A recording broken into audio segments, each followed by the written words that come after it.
السلام علیکم، welcome to my channel horror planet voice. امید کرتی ہوں کہ آپ سب خیریت سے ہوں گے اور خوش ہوں گے۔ تو بڑھتے ہیں کالا جادو ناول کی ایپیسوڈ نمبر 3 کی طرف۔ انشاءاللہ اگلی ایپیسوڈ میں ہم اس کا تھوڑا سا تبصرہ بھی کریں گے۔ میں ششدر تھا، خوف سے میرا دل بند ہوا جا رہا تھا، ہونٹ خشک ہو رہے تھے، ہوش و حواس اس وقت بالکل بحال تھے، سوائے جسم کے کچھ حصوں کے درد کے، اور کوئی کمی محسوس نہیں ہو رہی تھی۔ انسپیکٹر نے مجھے گردن سے پکڑ کر اٹھاتے ہوئے کہا، چل اوئے آگے بڑھ۔ خاموشی کے سوا کوئی چارہ کار نہیں تھا، کسی سے کچھ کہنے کے لیے الفاظ بھی نہیں تھے۔ بے چارگی کے انداز میں کمرے کے دروازے سے باہر نکلا تو یہ دیکھ کر دل حلق میں آ گیا کہ سب باہر ہی موجود تھے۔ ماموں ریاض، والد صاحب، والدہ، چھوٹی بہن اور بھائی، سب کے چہرے اس طرح مرجھائے ہوئے تھے جیسے ان پر خزاں آ گئی ہو۔ والدہ صاحبہ مجھے دیکھ کر پچھاڑے کھانے لگیں، والد صاحب نے دونوں ہاتھوں سے منہ چھپا لیا، چھوٹی بہن دونوں ہاتھ پھیلا کر آگے بڑھی اور بولی، بھائی جان، بھائی جان۔ لیکن انسپیکٹر نے ہاتھ میں پکڑا ہوا ڈنڈا سامنے کرتے ہوئے کہا، نہیں بی بی، خود کو سنبھالے رکھو، قریب آنے کی اجازت نہیں ہے، یہ مجرم ہے، یہ قاتل ہے، اس سے دور رہو۔ بہن نہ جانے کیا کیا کہنے لگی، میرے کان ایک بار پھر سنسنانے لگے تھے۔ والد صاحب بیچارے چہرے سے ہاتھ ہی نہ ہٹا پا رہے تھے۔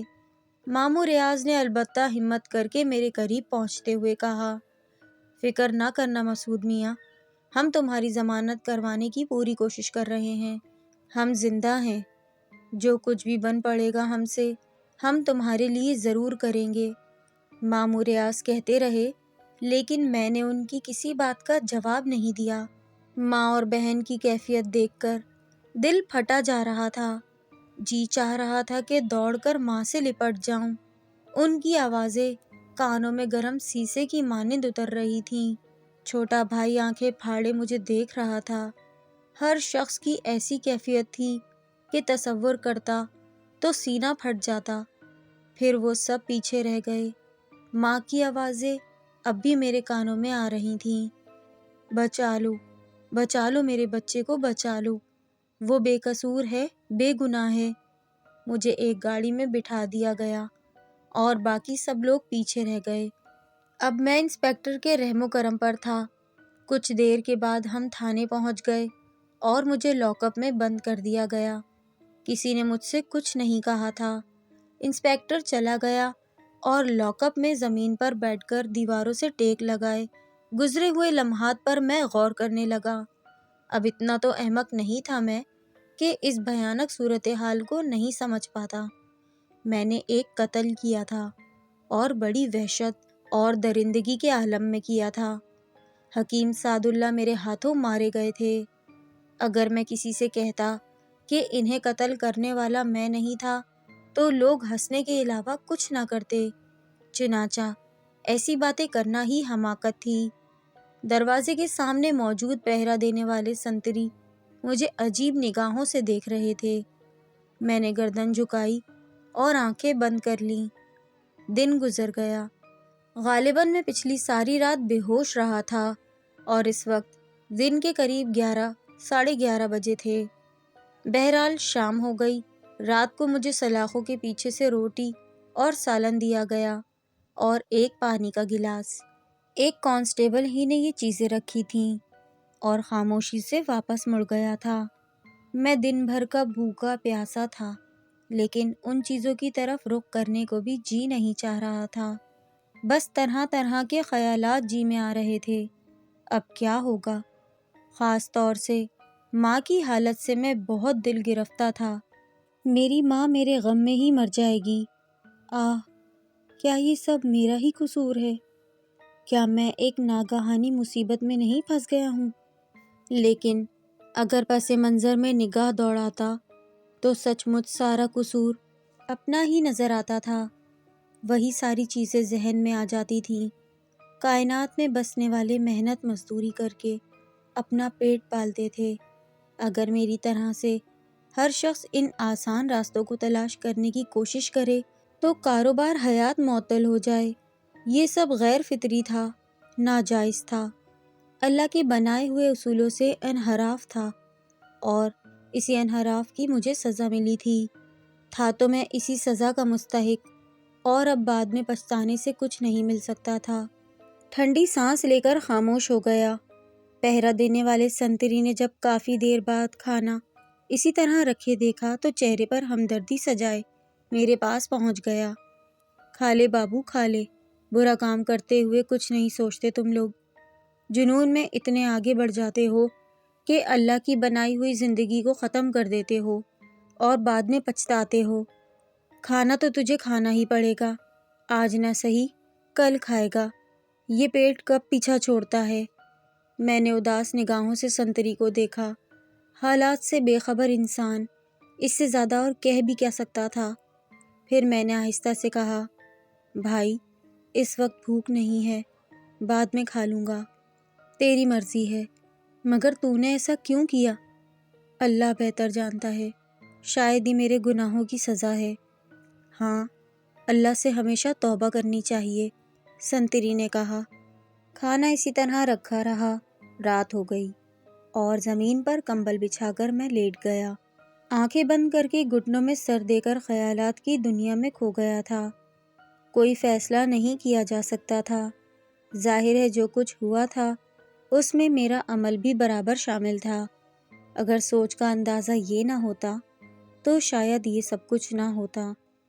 نیند البتہ فراغ دل ہے، اس نے اپنی آغوش مجھ سے نہیں چھینی تھی، اور رات کے کسی حصے میں میری آنکھوں میں آ بسی تھی، اور اس کی مہربانی نے سوچوں کے دکھ سے نکال دیا۔ اور اس وقت جاگا جب سورج کی کرنیں چاروں طرف پھیل چکی تھیں اور ایک روشن دن نکل آیا تھا، لیکن یہ روشن دن بڑا تکلیف دہ محسوس ہوا۔ کاش اتنی طویل نیند آ جائے کہ سوچنے کا موقع ہی نہ مل سکے۔ دن کے 12:30 بجے ہوں گے جب میں نے ماموں ریاض کو دیکھا۔ کالے کوٹ میں ملبوس ایک صاحب کے ساتھ لاک اپ کے دروازے کی طرف آ رہے تھے۔ انہیں دیکھ کر میں کھڑا ہو گیا۔ ماموں ریاض بہت خوش مزاج انسان ہوا کرتے تھے، ہر وقت ہنسنے ہنسانے کے عادی۔ کبھی ان کے چہرے پر سنجیدگی نہیں دیکھی تھی، سوائے ان پچھلے دنوں کے جب سے میں اس عذاب کا شکار ہوا تھا۔ لیکن اس وقت تو ان کی صورت دیکھی ہی نہ جا رہی تھی، جیسے اچانک بوڑھے ہو گئے ہوں۔ لڑکھڑاتے قدموں سے میرے قریب آئے۔ کالے کوٹ والے صاحب نے کہا، کہو میاں، کوئی تکلیف تو نہیں ہوئی؟ مارا پیٹا تو نہیں ہے کسی نے تمہیں؟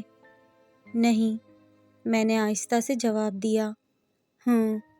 میرا نام ضمیر الدین ہے اور میں تمہارا وکیل ہوں۔ دیکھو میاں، مجھ سے کچھ چھپانے کی ضرورت نہیں ہے، وکیل نے کہا۔ مسعود میاں، ہم تمہاری ضمانت کی کوششیں کر رہے ہیں، وکیل صاحب کو تم سب کچھ صاف صاف بتا دو۔ میں نے عجیب سی نگاہوں سے ماموں کو دیکھا اور اپنے ذہن کو ٹٹولا۔ زبان پر کوئی بوجھ نہیں تھا، دماغ آزاد تھا، یعنی جو چاہوں کہہ سکتا ہوں۔ لیکن اب اس کیفیت سے کوئی خوشی نہیں ہوئی تھی، کیونکہ جو کچھ ہو چکا تھا وہ ہی اتنا تھا کہ کسی خوشی کا کوئی امکان باقی نہیں رہا۔ میں نے بمشکل تمام کہا، میرا کچھ کہنا بے معنی ہے ماموں صاحب، میں نے یہ سب کچھ عالم ہوش میں نہیں کیا۔ تمہاری کیفیت کیا تھی؟ ماموں ریاض نے پوچھا۔ بس ہوش و حواس نہیں تھے، آپ کو اس کا اندازہ ہے، میں مختصراً کہنے لگا۔ یہ دورے تم پر کب سے پڑ رہے ہیں؟ وکیل صاحب نے کہا۔ یہ دورے نہیں ہوتے۔ نہیں مسعود میاں، تمہیں یہ دورے ہی پڑتے ہیں۔ تمہیں اپنا ذہن تاریک لگتا ہے، ہاتھ پاؤں بے قابو ہو جاتے ہیں، پھر تمہیں کچھ یاد نہیں رہتا، اور یہ بھی پتہ نہیں ہوتا کہ تم کیا کر رہے ہو۔ سمجھ رہے ہو نا میری بات؟ وکیل صاحب بولے، اور میں نہ سمجھنے والے انداز میں وکیل صاحب کو دیکھنے لگا۔ پھر وہ بولے، یہاں کسی نے تمہارا بیان لیا ہے؟ نہیں۔ گڈ، یہ بہت اچھا ہوا۔ تمہیں بیان میں یہی کچھ کہنا ہے جو میں تمہیں بتا رہا ہوں؟ جی ٹھیک ہے، میں نے بس اتنا ہی کہا۔ اور وکیل صاحب مجھے بتانے لگے کہ مجھے کیا بیان دینا ہے۔ میں خاموشی سے گردن ہلاتا گیا۔ پھر یہ دونوں چلے گئے۔ چلتے ہوئے ماموں ریاض نے مجھے پرسکون رہنے کی تلقین کی۔ میں ان کی کیفیت سمجھ رہا تھا۔ وہ میرے سامنے خود کو سنبھال رہے تھے، لیکن گھر میں کیا کہرام مچا ہوگا میں جانتا تھا۔ 2:30 بجے کے قریب مجھے لاک اپ سے نکالا گیا اور انچارج صاحب کے سامنے پیش کیا گیا۔ یہاں میں نے حکیم سعد اللہ کے بڑے بیٹے کو بھی دیکھا تھا۔ وہ خود گورنمنٹ افسر تھے۔ میں نے انہیں سلام کیا تو انہوں نے منہ پھیر لیا۔ پولیس انسپکٹر نے کڑک کر کہا، سیدھا کھڑا ہو یا لگواؤں 4 ڈنڈے۔ میں سیدھا کھڑا ہو گیا۔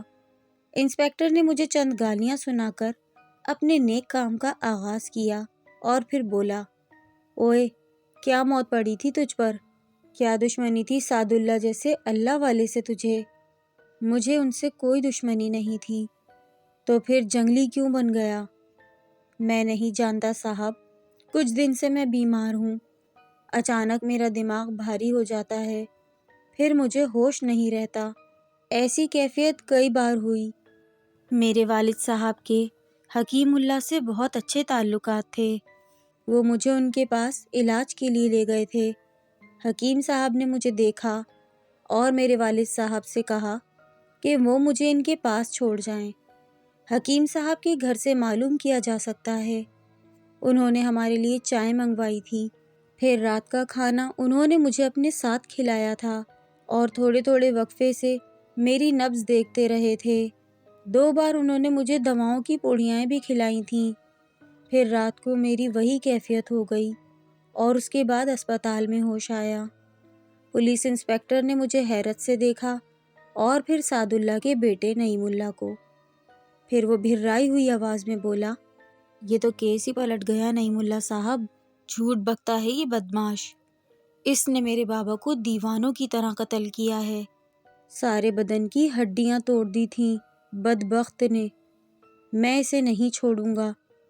میرا نام بھی نعیم اللہ ہے۔ اگر میں نے اس کو پھانسی نہ دلوائی تو بس پھر میرا نام نہیں۔ نعیم اللہ نے غیظ کے عالم میں کہا، آپ فکر نہ کریں جی، ہم اس سے اصل بات پوچھ لیں گے۔ انسپکٹر نے محرر سے بیان لکھنے کو منع کر دیا اور ایک کانسٹیبل سے کہا، مخدوم خان اسے بند کر دو، رات کو 9 بجے ڈرائنگ روم میں لے کر آنا۔ مجھے دوبارہ لاک اپ میں بند کر دیا گیا۔ شام کو 5 بجے ماموں ریاض پھر آئے اور میرے پاس پہنچ گئے۔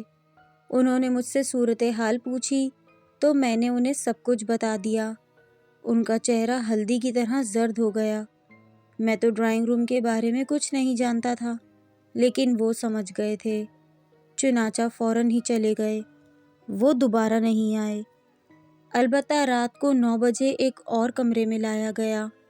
انسپکٹر صاحب کا موڈ بہت خوشگوار تھا۔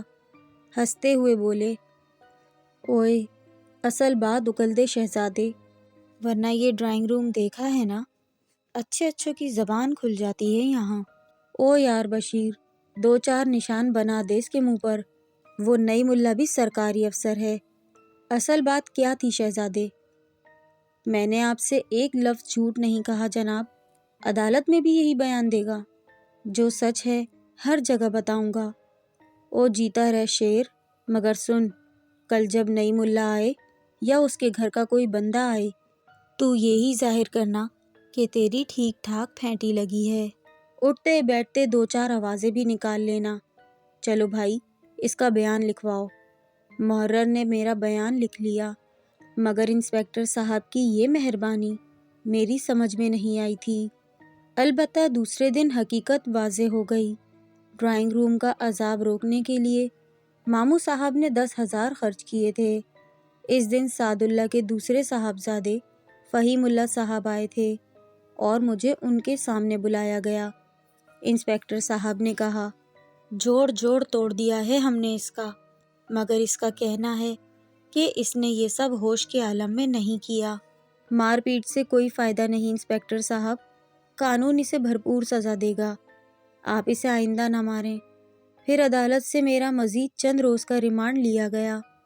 قتل اور وہ بھی ایسے وحشیانہ ملزم کی ضمانت کا تو سوال ہی نہیں پیدا ہوتا۔ البتہ تھانے کے چند روز قیام میں انسپکٹر صاحب نے ماموں کی خوب کھال اتاری۔ اس کے بعد مجھے جیل بھیج دیا گیا۔ اس دوران میری ذہنی کیفیت نارمل رہی۔ میں نے اپنے حال اور مستقبل کے بارے میں بھی سوچا تھا۔ یہ اچھی طرح جانتا تھا کہ میں نے اپنے ہاتھوں سے اپنا گھر تباہ کر دیا۔ میرا گناہ مجھ تک ہی رہتا تو میں خوشی سے سب کچھ برداشت کر لیتا، مگر سب لپیٹے میں آ گئے تھے۔ اب وہ لوگ مجھے بچانے کی کوشش میں روپیہ پانی کی طرح بہائیں گے، اور نتیجہ جو ہوگا وہ سامنے تھا۔ دل خون کے آنسو روتا تھا، لیکن اس سادھو کے بارے میں نے اپنی زبان بند رکھی۔ مجھے خوف تھا کہ اگر میں نے کسی کو اس بارے میں بتا دیا تو وہ بھی اس گندی روح کا شکار ہو جائے گا۔ میرا مستقبل کسی حد تک میرے سامنے آ چکا تھا۔ زندگی کا خاتمہ، اس کے سوا کچھ بھی نہیں۔ جیل کی کوٹڑی کی پہلی رات بڑی اذیت ناک تھی۔ رات کے 9 بجے ایک اور قیدی کو اس کوٹری میں بھیج دیا گیا جہاں میں تھا۔ یہ ایک ادھیڑ عمر آدمی تھا جو صورت سے ہی غنڈہ نظر آ رہا تھا۔ اس نے بس ایک نگاہ مجھے دیکھا تھا اور پھر خاموشی سے اپنا کمبل لے کر ایک گوشے میں جا پڑا۔ تھوڑی ہی دیر کے بعد اس کے خراٹے ابھرنے لگے تھے۔ وقت گزرتا گیا، لاک اپ میں بھی نیند آنے لگی۔ پھر وہاں کے لوگوں کا رویہ بھی برا نہیں تھا، لیکن یہاں نیند اڑ گئی تھی۔ رات نہ جانے کتنی بیت گئی۔ چاروں طرف خاموشی اور سناٹا تھا۔ بس تھوڑی تھوڑی دیر کے بعد پہرا دینے والے سنتریوں کی بھاری جوتوں کی آواز سنائی دیتی تھی۔ ساتھی قیدی کے خراٹے دماغ کو مجروح کر رہے تھے۔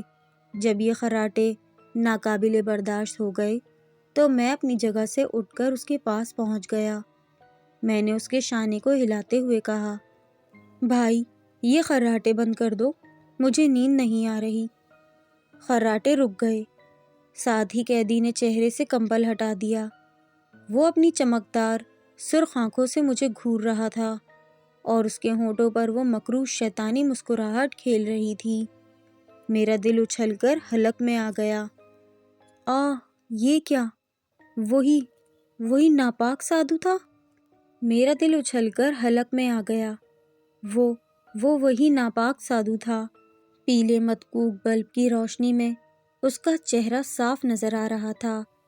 اس نے کمبل ہٹایا اور اٹھ کر بیٹھ گیا۔ حالانکہ پہلے میں نے اس قیدی کو دیکھا تھا، وہ یہ نہ تھا۔ میں گھبرا کر 2 قدم پیچھے ہٹ گیا۔ پھر اس کی کرہا آواز ابھری، کہو میاں جی، دماغ ٹھکانے آئے کہ نہیں؟ تم ذلیل کتے، شیطان، یہاں بھی آ مرے؟ میں نے اپنے خوف پر قابو پاتے ہوئے کہا۔ وہ ہنستا رہا اور بولا، ہم کہاں نہیں جا سکتے میاں جی، پر ہمیں لگے ہے کہ ابھی تک تیری دم ٹیڑھی کی ٹیڑھی ہے۔ تو نے آخر میری زندگی کیوں برباد کر دی؟ ذلیل سادھو، میں نے تیرا کیا بگاڑا تھا؟ ایک ذرا سا کام کہا تھا تو سے، ہمارا کام کر دو، سب ٹھیک ہو جائے گا۔ اب بھی کچھ نہ بگڑا میاں جی، ہماری بات مان لو، ہمیں پھاگن دوار پہنچا دو، سوگند کھاتے ہیں سب ٹھیک ہو جائے گا۔ تو غلیظ ناپاک کتے، اس پاک مزار پر جا کر کیا کرے گا؟ یہ تمہاری سمجھ میں نہ آئے گا میاں جی، تم بس ہمارا کام کر دو اور پھر مزے کرو، ایسے عیش کرو گے کہ جیون بھر دعائیں دو گے ہمیں۔ خدا کی قسم، اپنے ماں باپ کی قسم، مجھے کچھ بھی ہو جائے، میں تیرے ناپاک وجود کو اس پاک جگہ پر کبھی نہیں پہنچاؤں گا، یہ میرا عہد ہے۔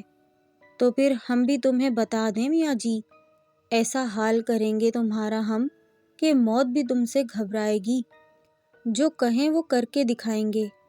غلیظ ناپاک کتے، میں تجھے فنا کر دوں گا، میں تجھے زندہ نہیں چھوڑوں گا۔ میں نے اچک کر اس کی گردن پکڑ لی اور اس کے منہ سے دلدوز چیخیں نکلنے لگیں۔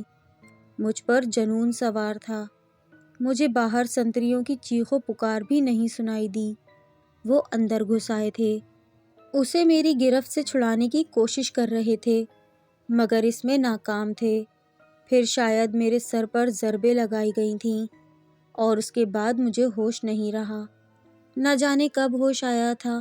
سر پھوڑا بنا ہوا تھا اور آنکھوں کے سامنے بار بار تاریکی چھا رہی تھی۔ بری طرح چکر آ رہے تھے۔ جی مالش کر رہا تھا بھی کہیں اور۔ حواس کسی قدر قابو میں آئے تو محسوس کیا کہ کسی بستر پر ہوں اور پیروں میں فولادی بیڑیاں پڑی ہیں۔ گزرے لمحات یاد آنے لگے۔ سب کچھ یاد آ گیا۔ نہ جانے اس کے بعد کیا ہوا تھا۔ بعد میں تمام صورتحال علم میں آ گئی اور اسے معلوم کر کے کیا بتاؤں کہ اندرونی کیفیت کیا ہوئی۔ وہ قیدی میرے ہاتھوں ہلاک ہو گیا تھا جس کا مقدمہ زیر سماعت تھا۔ مجھ پر ایک اور قتل کا مقدمہ قائم ہو گیا۔ جیل کے حکام سخت پریشانی میں گرفتار ہو گئے تھے اور بڑی لے دے ہو رہی تھی۔ سنتری نے میرے سر پر زوردار ضربے لگا کر قیدی کو مجھ سے چھڑایا تھا مگر اس وقت تک اس کا دم نکل چکا تھا۔ میرا سر بری طرح پھٹا ہوا تھا اور جیل کے اسپتال میں میرا علاج ہو رہا تھا۔ ہر آنکھ میں میرے لیے نفرت تھی۔ کئی دن تک جیل اور پولیس کے حکام میں گھرا رہا۔ ڈاکٹر تک مجھے نفرت کی نگاہ سے دیکھتے تھے اور کسی کے دل میں میرے لیے کوئی ہمدردی نہیں تھی۔ پھر میرا بیان لیا گیا۔ ایک پولیس افسر نے پوچھا کہ تم غلام خان کو کب سے جانتے تھے؟ کون غلام خان؟ جسے تم نے قتل کر دیا؟ میں کسی غلام خان کو نہیں جانتا۔ پھر تم نے اسے کیوں قتل کیا؟ میں نہیں جانتا۔ اس سے پہلے کتنے قتل کیے ہیں؟ بیکار باتوں کا میرے پاس کوئی جواب نہیں، میں نے جھلائے ہوئے لہجے میں کہا۔ سر کی دکھن ناقابل برداشت تھی اور پھر یہاں پر موجود تمام لوگوں کے ناخوشگوار رویوں نے بد دل کر رکھا تھا۔ ایک نظر بھی ایسی نہیں تھی جس میں میرے لیے ہمدردی کے آثار ہوتے۔ اس کیفیت نے جو بیزاری دل و دماغ پر طاری کر رکھی تھی اس کے تحت اس کے علاوہ اور کیا جوابات دے سکتا تھا؟ پولیس افسر نے غرائے ہوئے لہجے میں کہا، ہوش و حواس تو اس طرح درست ہوں گے تمہارے کہ مرنے کے بعد بھی یاد رکھو گے۔ تم نے 2 قتل کیے ہیں، 2 بے گناہوں کو قتل کیا ہے تم نے۔ تمہارا انجام اچھا نہیں ہوگا۔ میں نے تلخ نگاہوں سے پولیس افسر کو دیکھا اور کہا، میرا جو انجام ہو رہا ہے پولیس آفیسر وہ شاید بہت اچھا ہے۔ تم تصور بھی نہیں کر سکتے کہ تمہارے ساتھ کیا ہوگا۔ اس نے کہا اور میں مسکرا کر خاموش ہو گیا۔ پولیس آفیسر مجھ سے طرح طرح کے سوال پوچھتا رہا اور میں نے اسے الٹے سیدھے ہی جوابات دیے۔ وہ دانت پیستا رہا تھا اور اس کے بعد اٹھ کر چلا گیا۔ بہرطور اسپتال میں تقریباً 1 ہفتے رہنا پڑا۔ بیڑیوں اور ہتھکڑیوں نے الگ ناک میں دم کر رکھا تھا۔ پولیس کے جوان ہر وقت میرے کمرے کے سامنے رہا کرتے۔ ڈاکٹر بھی آتا تو پولیس کی نگرانی میں مجھے خطرناک اور جنونی قاتل قرار دیا گیا تھا۔ کوئی میرا درد نہیں جانتا تھا، کوئی میرے دل کی پکار نہیں سن سکتا تھا۔ میرا دل چیخ چیخ کر کہتا تھا کہ میں ایسا نہیں ہوں، یہ سب کچھ جو ہوا ہے اس میں میرا قصور نہیں ہے۔ لیکن اب تو جان بوجھ کر بھی کسی کو کچھ بتانے کو جی نہیں چاہتا تھا۔ بس عجیب سی کیفیت تھی، بہت ہی عجیب۔ اس بار جس کوٹری میں پہنچایا گیا تھا اس میں سوائے میرے اور کوئی نہیں تھا۔ کوٹری کی کھردری زمین پر لیٹتے ہوئے میں نے ٹھنڈی سانس لی اور سوچنے لگا کہ اب کیا ہوگا۔ جو کچھ ہوا تھا اور اس قیدی کو ہلاک کرنے کی وجہ جو تھی میں نے اب تک کسی کو نہیں بتائی تھی۔ بتاتا بھی تو کون یقین کرتا۔ یہ کہانی تو صرف ایک شخص نے سنی تھی اور وہ کسی اور کو سنانے کے لیے زندہ نہیں رہ گیا۔ بیچارے حکیم سعد اللہ، ان کا تصور ذہن میں آتا تو دل بری طرح دکھنے لگتا۔ ایک نیک آدمی کا یہ انجام جو میرے ہاتھوں ہوا تھا باعث خوشی تو نہیں ہو سکتا تھا۔ آہ منحوس سادھو، کہاں سے تو میری زندگی میں شامل ہو گیا؟ کیا قصور ہے میرا؟ کیا کیا ہے میں نے؟ بس یہی تمام احساسات دل میں رہتے تھے اور دل ٹکڑے ٹکڑے ہو جاتا۔ پھر اس واقعے کے تقریباً 14 دن کے بعد ماموں ریاض میرے پاس آئے۔ پولیس کے جوان جب مجھے ہتھکڑیوں اور بیڑیوں میں لیے ملاقات کی جگہ پہنچے تو میں نے دور سے ہی ماموں ریاض کو دیکھ لیا تھا۔ میری آنکھیں شرم سے جھک گئیں۔ کوئی بھی تو کچھ نہیں جانتا تھا میرے بارے میں۔ ماموں ریاض بیچارے پہلے کی مانند بہت پریشان نظر آ رہے تھے۔ عجیب سی نگاہوں سے مجھے دیکھتے رہے، پھر پھوٹ پھوٹ کر رو پڑے۔ میری بھی آنکھوں سے آنسو روا ہو گئے تھے۔ ماموں ریاض کی محبتوں کو میں بہت اچھی طرح سے جانتا تھا۔ ایک طرح سے وہ ماموں کے بجائے بڑے بھائی ہی کی حیثیت رکھتے تھے۔ والد صاحب کا رویہ بھی ان کے ساتھ اپنی اولاد جیسا ہی تھا۔ ماموں مجھے جتنا چاہتے تھے میں اسے اچھی طرح جانتا تھا۔ وہ بھرائے ہوئے لہجے میں بولے، کیا ہو گیا ہے تجھے؟ تجھے کیا ہو گیا ہے مسعود؟ کیا کر ڈالا تو نے؟ یہ سب کچھ میرے بچے، یہ کیا کر ڈالا تو نے؟ کوئی وجہ بھی تو ہو ان ساری باتوں کی۔ کیا نحوست نازل ہو گئی ہے ہمارے گھر پر؟ ابا اور امی کا کیا حال ہے ماموں صاحب؟ میں نے پوچھا۔ سب زندگی کا بوجھ گھسیٹ رہے ہیں۔ سارا کیا دھرا چوپٹ ہو گیا ہے۔ بھائی صاحب بستر سے لگ گئے ہیں۔ باجی کا ذہنی توازن خراب ہوتا جا رہا ہے۔ وہ یہاں آنے کے قابل نہیں ہیں۔ میں تجھے یہ باتیں نہ بتاتا، مگر کیا کروں؟ مجبوری ہے، بتانا بھی ضروری ہے۔ ماموں صاحب، اگر میں آپ کو ایک بات کہوں تو آپ یقین کر لیں گے؟ کہو مسعود، کہو میرے بیٹے، درد بھرے انداز میں ماموں صاحب نے کہا۔ یہ سب کچھ جو ہو رہا ہے اس میں میرا کوئی قصور نہیں ہے۔ میں بے گناہ ہوں ماموں صاحب۔ جو مجھ پر طاری ہو جاتا ہے وہی مجھ سے یہ سب کچھ کرا رہا ہے۔ میں اتنا برا نہیں تھا۔ یہ سب میرے گناہوں کی سزا ضرور ہے، لیکن حقیقت یہ ہے کہ ماموں صاحب، ان دونوں افراد کو میں نے اپنے ہوش و حواس میں قتل نہیں کیا۔ یہ بات ہم ایک ایک سے کہتے پھرتے ہیں، مگر ہماری کوئی نہیں مانتا۔ اور اس دوسرے قتل کے بعد تو وکیل ضمیر الدین صاحب بھی بددل ہو گئے ہیں۔ وہ تو یہ کیس ہی لڑنے کے لیے تیار نہیں۔ بس کچھ سفارشیں ہیں اور کچھ تعلقات جن کی وجہ سے وہ ہمارا ساتھ دے رہے ہیں۔ وہ آئیں گے تمہارے پاس، تم سے بات کریں گے۔ دیکھو خدا کیا کرتا ہے۔